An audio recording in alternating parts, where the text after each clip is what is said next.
ഛത്തീസ്ഗഡിലെ സുക്മയിലുണ്ടായ സ്ഫോടനത്തിൽ കൊല്ലപ്പെട്ട CRPF മലയാളി ജവാൻ വിഷ്ണുവിന്റെ സംസ്കാരം 12 മണിക്ക് ശാന്തി തീരം പൊതുശ്മശാനത്തിൽ നടക്കും. വിവരങ്ങളുമായി ഞങ്ങളുടെ പ്രതിനിധി മാനസ മനോജ് ചേരുന്നുണ്ട്. മാനസ, ഇന്ന് അവിടെ പൊതുദർശനം അർപ്പിച്ചപ്പോൾ നിരവധി പ്രമുഖർ അവിടെ എത്തിച്ചേരുകയുണ്ടായി. ഒരു നാടൊന്നാകെ വല്ലാതെ വിഷ്ണുവിന്റെ ആ വിയോഗത്തിൽ വിതുമ്പുകയാണ്. എന്താണ് അവിടെ നൽകാൻ കഴിയുന്ന വിവരങ്ങൾ? സൂചിപ്പിച്ചതുപോലെ തന്നെ ഒരു നാട് മുഴുവൻ സങ്കട കണ്ണീര് ഒഴുക്കിയാണ് CRPF ജവാൻ വിഷ്ണുവിന് അന്ത്യാഞ്ജലി അർപ്പിക്കാനായി അവസാന നിമിഷത്തിൽ നാട്ടിൽ ഒത്തുകൂടിയത്.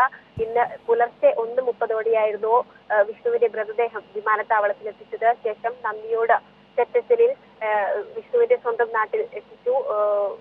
വിഷ്ണു പണി കഴിപ്പിച്ച പുതുതായി നിർമ്മിച്ച വീട്ടിലാണ് ആദ്യം പൊതുദർശനത്തിനായി വെച്ചത്. ശേഷം നന്ദിയോട് തന്നെ കുടുംബ വീട്ടിലേക്ക് പൊതുദർശനത്തിനായി വെച്ചു.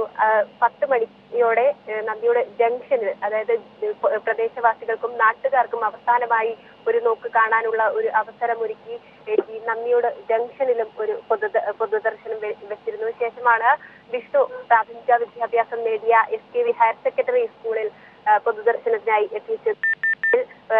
സ്കൂളിൽ പൊതുദർശനം നടന്നുകൊണ്ടിരിക്കുകയാണ്. അല്പസമയം മുമ്പ് ഗവർണർ ആരിഫ് മുഹമ്മദ് ഖാൻ എത്തി അന്ത്യോപചാരം അർപ്പിച്ചിരുന്നു.